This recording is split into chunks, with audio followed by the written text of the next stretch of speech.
All right, so I have a Suzuki Aerio that I am replacing the motor mounts, and there's not much information on these cars on YouTube, so I wanted to make this clear for anybody who has one of these cars and wants to replace the motor mounts. This is the right side motor mount. Now, you have to remove the intake box to even see it. You can't see it from underneath. All you'll see from underneath is like this part right here, this little part right here, and you won't even know what it is. So yeah, in order to get to that one, you definitely have to take out that filter box. But there it is. This is the 2.3 liter engine, and I am about to replace that one. I started to remove this motor mount, and I just wanted to, do a quick update and show you how it's done. First of all, you have to support the engine from underneath. So when you're supporting the weight of the engine, resist the temptation to use the oil pan, which seems very convenient right there to put the block of wood. I used the transmission instead. There's no real convenient place because of this member right here. It runs down the middle of the car, and on the right side of that, you have your exhaust, which you don't want to, jack that up, and then you have your oil pan, and you definitely don't want to do that either. So I put it right there on the transmission, and that was good enough. That's good enough to just take the weight off of the motor mounts, and it really isn't that much weight on them to begin with, so that's not a problem at all.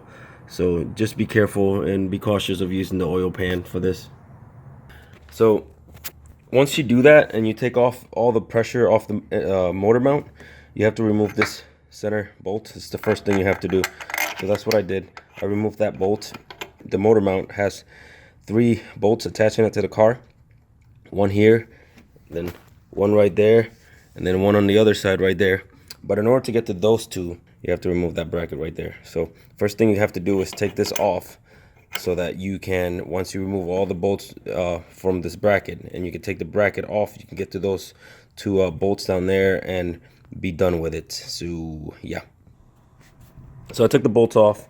There's a nut over here that has to come off right there, that nut, and then these 4 bolts, and they're different sizes, so make sure that you keep track of that. And after you take that off, then you can unclip this wire right there, and then the whole thing comes off, which I'll do in a second, but I just wanted to show you before I do that. See, it's already loose and off. I just have to take those bolts off. So alrighty, that piece is off. It was very easy to do. As long as you take out those 3 bolts and that nut, and it comes right out, and unclip this cable and it comes right out. So now the motor mount has these little rubber covers. Make sure you save those so that you can put them on the new motor mount. Okay, and now that that bracket is off, now we can access those 2 bolts that we need to take off that actually attach the motor mount to the frame of the car, and that one right there. So that's what I'll be doing now. Now's the time to use some penetrating catalyst to loosen up those bolts. They're going to be hard to get off. Yeah, make sure you spray it with something like this to loosen them up a little bit, and that'll make it easier to pull them off. And you're going to need a pretty long extension to get in there. All right, so I got the 3 bolts off. They're identical bolts, so you don't have to really worry about where they came from. But yep, they were pretty easy to come off too. As long as you have the right tools and the right extensions, then you should have no problems. But there it is. All right, so here's a brand new one. Here's the old one. It's a little slightly different design. They still have the gap right there. Even though it looks solid, that's just a little extra piece of rubber that's actually not supposed to be there. But yeah, you can see the new one, how that's designed, and then how the old one's designed.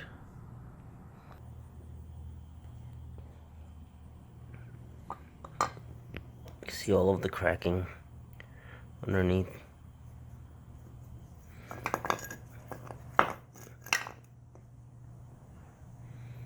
After you torque down the motor mount, don't forget to put in your rubber covers that you took out.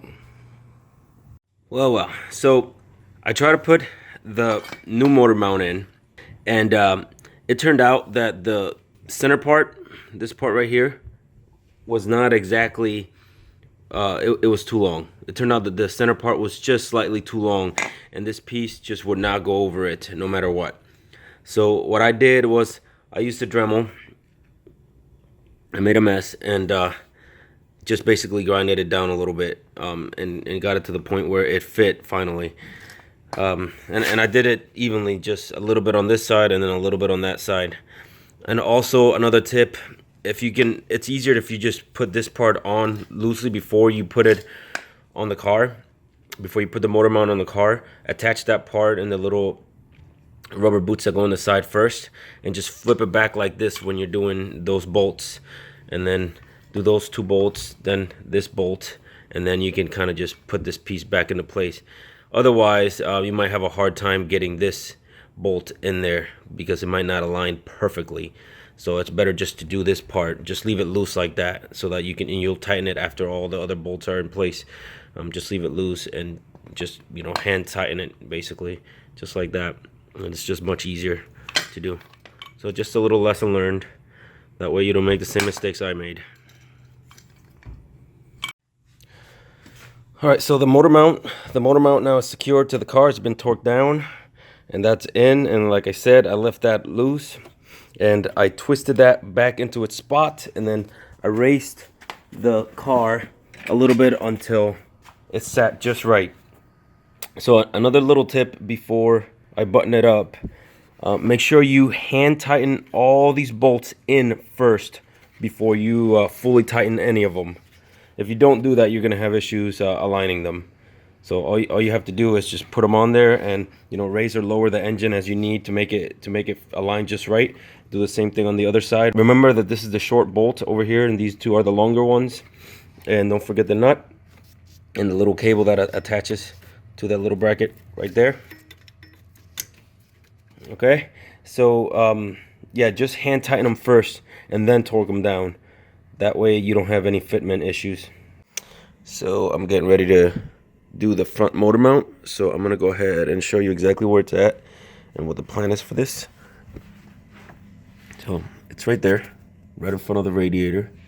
It's pretty obvious and easy to get to. This one is obviously all cracked and needs to be replaced. So my plan of action is going to be, I'm going to take out that center bolt right there that you see. That one. I'm going to take that one off first. Well, actually, before I do that, I'm going to support the weight of the engine with a jack and a block of wood. Then I'm going to take off that center bolt right there.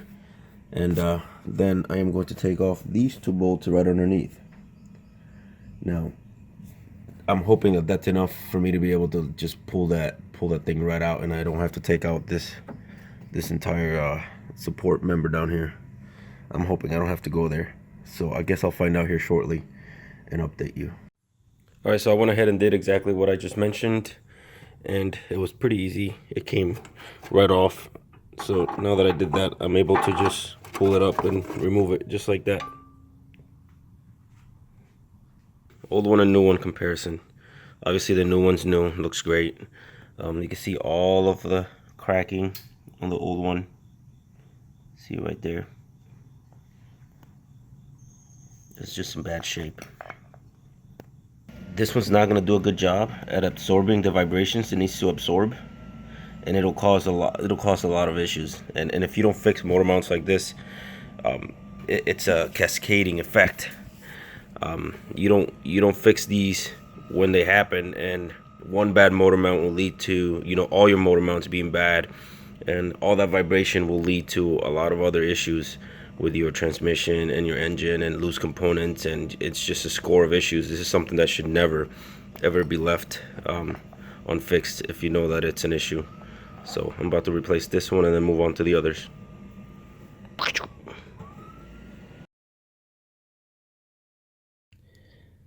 So I'm gonna show you the rear motor mount. I'll give you a spoiler. I already replaced the front motor mount and the right side motor mount, and the vibration went away, you know, like 90%. So I was not going to do this, and I can't see any, you know, obvious cracks or anything on this, but that doesn't mean they don't exist. And since the other ones were in such bad shape, you know, I decided I'm gonna replace it anyhow. So the plan of action is, I can't just remove the center bolt and undo these 2 down here. I mean, I could do that, but there won't be a way to get it actually out. So, because I can't go up because this is right in the way, so I won't be able to get it out up, and you know that's on the way, so I can't get it out that way. So the only way to go is that way, and in order to go that way, we need to replace. We need to remove this little retainer thing there. So the plan is, I'm gonna, you know, obviously support the engine. I'm gonna take out that center pin. I'm gonna undo the bottom two bolts, those two right there, and then I'm gonna remove this thing right here. There's a bolt here and a bolt on the other side, which you can see this way. See it right there. So that should come right out. So if anything changes, I'll update you, but that's the plan. All right, just a quick update here. So I almost have that bracket out, and they're, you know, 12 millimeter bolts. This one is pretty easy to get to from this side. You know, you just get yourself a wrench. The other one you have to get yourself, you know, 12 millimeter with an extension pretty long like this. That way you can reach it from way back here. You go from back here to reach the bolt, and you'll see if you take on this project what I'm talking about on the other side. All right, so I was exactly right. I took out the nuts on the bottom and the center bolt and that bracket, this bracket that went behind there that I showed you a few minutes ago. And now I can just lift it up and slide it back. You just gotta maneuver it out, but it comes out. There we go. Sorry. Here we go. All right, I got the rear motor mount out, and you know, I can't find any real defects with it, but you know, I took it out because I couldn't really get a good view of the rubber. I don't think this particular motor mount actually does much of the heavy lifting for the engine, but since I got it out, I'm gonna replace it anyhow with a new one that I got right here. You know, you can kind of tell that, you know, it's in really good condition. I don't think there's any issues with it at all. But since I got it out, did all the work, I'm just gonna replace it anyhow. It wasn't too hard to get out. Right. Just finished installing the motor mount. Just want to show you the motor mount is in. This is definitely, you know, within the realm of the weekend do-it-yourselfer, the at-home mechanic. Instead of paying all this money to get this done, you can do it yourself. But there it is. So I have one left, and that's the transmission mount, and that's next. So the three motor mounts have been replaced, and now all that is left is that transmission mount right there. Yeah, so what we're gonna do is, obviously we have to support the transmission, so I'm gonna put the jack right here with a piece of wood and take the weight off of the mount, the weight of the transmission off the mount, and then we're gonna take off this bracket, 1, 2, and then that middle bolt right there, and we'll tread carefully with that one, since that one's the one actually holding the weight of the transmission. Then once we do that, then we can take the one here and the one on the other side and completely take out that mount. These two bolts right here are 12 millimeter bolts, and the rest, the middle center pin one and these two on the sides, those are 14. Just wanted to point something out. If you've never done this before, it might be a little song and dance that you gotta deal with here in order to get the pressure off that bolt. So you might have to like lower your jack a little bit or raise it a little bit just to change it. I don't know if you could see right there. I don't know if you could see that or not, but you know, the bolt, if it's too tight, then that means there's too much weight on it. So you have to either raise it or lower it to get the weight off of that pin. So just remember that. Don't hammer it, don't force it. If it's not coming out, it's because the weight of the transmission is on it. So you have to take the weight off of it somehow, either by raising the transmission or by lowering it a little bit with your jack. So don't forget that. So I got the transmission mount off. So there we go. Old one, new one. You know, I did an inspection on it. It doesn't it doesn't look too bad. I didn't see any obvious, you know, defects. However, I took it off, so I'm gonna replace it. Who knows? And sometimes it's got internal stuff to it that you can't even see, or the rubber might just be worn out. But either way, it's getting replaced. So, and this one has a pin that aligns it, so you don't have to worry about orientation because it only goes in one way. See it right there. All right, another tip for this. So I haven't put these two bolts, the two side ones, the main ones, on yet, but I did put the center pin in first.